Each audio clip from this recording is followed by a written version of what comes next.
বাংলাদেশের সরকার সেনাবাহিনীর সাহায্য চাইলেন। গ্রাম নগর উজাড় করে হাজার হাজার লক্ষ লক্ষ মানুষ ঢাকায় প্রবেশ করতে শুরু করলেন এবং তাদের গতিমুখ প্রধানমন্ত্রীর বাসভবন, সরকারি আবাস। এই পরিস্থিতিতে সেনাবাহিনী সরকারের অনুরোধ কার্যকরী করা সম্ভব হবে না বলে তাদের মনোভাব ব্যক্ত করলেন। এই যে জনতা, এই যে জনগণ হাজারে লাখে, তারা তো আমাদের ঘরেরই সন্তান সন্ততি।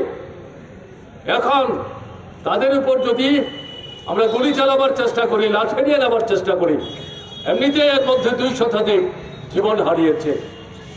এরকম একটা জায়গায় আমরা লাঠি গুলি নিয়ে নামলেও তাদেরকে আমরা নিয়ন্ত্রণ করতে পারবো না, দমন করতে পারবো না। কাজে সরকার